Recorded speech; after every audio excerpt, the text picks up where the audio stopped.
কিন্তু মহিলা সদস্য আছে। আমরা তিলোত্তমা বুলেট যদি বিচারের ব্যবস্থা করতে পারি দ্রুত, আগামী দিনে যাদের মনের মধ্যে পশুবৃত্তিগুলো আছে মনেতেই কবর মনেতেই দাফন দিতে বাধ্য হবে। সেখানে মহিলা সদস্য আছে, এই সমস্ত নরপিশাচদের হাত থেকে প্রত্যেকটা মানুষকে বাঁচানোর জন্য রাস্তায় নামান। ভ্যান চালানোর সাথে সাথে যে টোটো চালাচ্ছে তাদের উদ্দেশ্য বলবো, তখন প্যাসেঞ্জার গুলোকে নিয়ে যাচ্ছেন নিয়ে আসছেন তখন আপনি ক্যাম্পেইন করুন, ওই সমস্ত প্যাসেঞ্জারকে প্রতিবাদ করতে উৎসাহিত করুন। একটা করে দুর্নীতি অপকর্ম এই সন্দীপ ঘোষদের বা আরজিকরের যারা দায়িত্বশীলরা ছিলেন তাদের প্রকাশ পাচ্ছে। আমি বলেছিলাম যে আমার তিলোত্তমা বোন এদের অন্যায় অনৈতিক কাজ হয়তো কিছু জেনে গিয়েছিল, যার ফলে তাকে হত্যা করে ধর্ষণ করে এই অন্যায় অনৈতিক কাজের মাইন্ডকে ডাইভার্ট করে দেওয়ার জন্য তাদেরকে হত্যা করা হলো এবং তার সাথে ধর্ষণ করানো হলো। হ্যাঁ, আমি বলছি ধর্ষণ করানো হলো। আমার এই কথাটা এখানে প্রশাসনের বন্ধুরা থাকলে স্পেশালি নোট করুন, আগামী দিনে দেখবেন এটা প্রমাণ হবে এই সন্দীপ ঘোষের সাথে থেকে শাসকের যারা চোখে গায় তারা দুর্নীতি করেছে, তাদের দুর্নীতিগুলো তিলোত্তমা বোন জানতে পেরেছিল বলে তাকে খুন করেছে। আর কেন খুন হলো এটা তদন্ত করতে গেলে ওরা ধরা পড়ছে, সেই জন্য ধর্ষণ করিয়ে খুনের মাইন্ডকে ডাইভার্ট করার চেষ্টা করেছে। আজকে আমরা এখানে দাঁড়িয়ে বলি, আমি মিডিয়ার মাধ্যমে যে সিবিআইয়ের অধিকর্তারা আছে এই চেষ্টা যারা দেখছে তাদের উদ্দেশ্য বলছি, আগামী দিনে কিন্তু সিবিআইয়ের কাছে জবাবদিহি করবে বাংলার মানুষ। আমরা দেখছি একটা নির্দিষ্ট টাইম পর্যন্ত সিবিআই কি করছে। সিবিআই কেসটা সিবিআই হাতে কলকাতা হাইকোর্ট দিল, এখনো পর্যন্ত তিলোত্তমাকে ধর্ষণ করে খুন করার কি রহস্য, তার কারা জড়িয়ে ছিল একটাকেও কিন্তু অ্যারেস্ট করতে পারেনি বা করেনি। যে সন্দীপ ঘোষকে অ্যারেস্ট করেছে আপনারা দেখছেন, আপনারা অনেকে জানেন, অনেকে আমরা বলেছি, পোস্ট করেছি, সেই সন্দীপ ঘোষ আরজিকরের নিয়ে যে সাম্রাজ্য চালাচ্ছিল, যে দুর্নীতি করেছিল, সেই দুর্নীতির দায়ে অ্যারেস্ট হয়েছে। সেই সন্দীপ ঘোষ কিন্তু তিলোত্তমাকে ধর্ষণ বা খুনের কেসে অ্যারেস্ট হয়নি। এটা আমাদের মাথায় রাখতে হবে। কোথাও যেন আমরা একটা সেটিং এর গন্ধ পাচ্ছি, সিবিআই কে যেন মনে হচ্ছে কেউ কারো অঙ্গুলি হেলনাতে সিবিআই চলছে, আমরা সেটা মেনে নেব না। বাংলার অগণিত মানুষ রাস্তাঘাট থেকে শুরু করে পাড়া থেকে মফস্বল থেকে শহর পর্যন্ত justice for RG Kar, justice for তিলোত্তমা আওয়াজ তুলছে। এটার পরেও যদি সিবিআই অধিকর্তারা মনে করে বাংলার মানুষের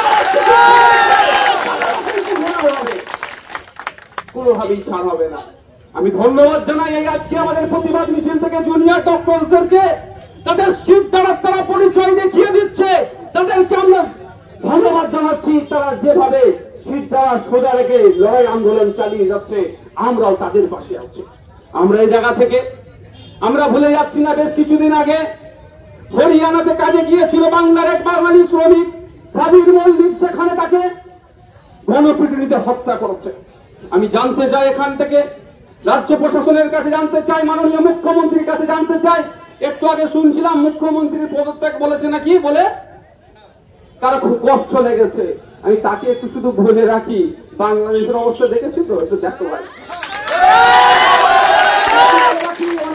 ভাষণ দিচ্ছিল নেতা মন্ত্রীরা, নাকি গায়ে কাজ তো দূরের কথা, গাড়িতে কাজ করতে পারবে না। গত কয়েকদিন আগে একটা ভিডিও দেখছিলাম, ওই নেতার গাড়ির একটা জায়গা আর ভালো না, মানে বুঝতে পারছেন তো, পালাচ্ছিল নৌকা করে, ধরে ফেলেছে, ধরে বাঁদর মারা মেরেছে। তো আমি বলছি না আমার বাংলার মানুষ ধরে নেতাদের মারবে, আমরা আইনি বিচার ব্যবস্থা করি, ভরসা রাখি। উনি যদি মনে করে যে দিদি উনি ওকে বাঁচিয়ে নেবে, এটা ভুল হবে। এই জায়গা থেকে প্রশাসনের বন্ধুদের আমি বলে যাই, আপনাদের মাইনে আপনারা হচ্ছে পাবলিক সার্ভেন্ট, আপনারা পাবলিক সার্ভেন্ট থেকে পলিটিক্যাল সার্ভেন্ট হয়ে যাবেন না। আমি অনুরোধ করছি আপনাদেরকে, আপনারা পাবলিক সার্ভেন্ট থেকে টিএমসি সার্ভেন্ট হয়ে যাবেন না।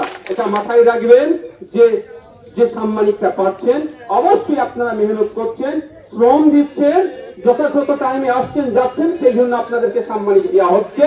কিন্তু সাম্মানিকটা আমরাই দিচ্ছি আমাদের নিরাপত্তার জন্য।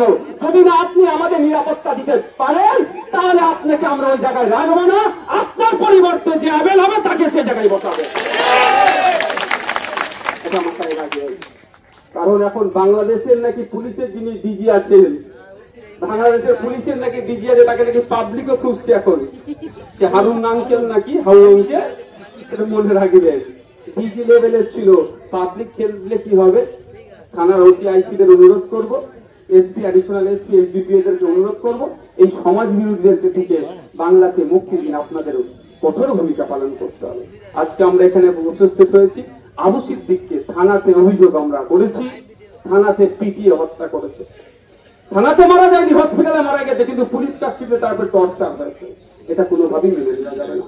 বন্ধুবান্ধবরা উপস্থিত হয়েছি, মাইকের আওয়াজ যাচ্ছে, আপনারা দেখছেন একটার পর একটা সত্য উদ্ঘাটন হচ্ছে আরজি কর নিয়ে, কিন্তু দুর্ভাগ্যের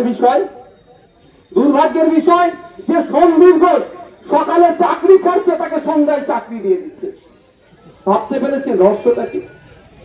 গত কয়েকদিন আগে প্রথম সারির এক পত্রিকায় খবর বেরিয়েছিল, বা অনেক পত্রিকায় খবর বেরিয়েছিল, মর্গে যে সমস্ত মহিলারা থাকতো তাদের সাথে নাকি শারীরিক সম্পর্ক করে প্রমাণ ভিডিও করে নাকি আবার মার্কেটে ছাড়তো।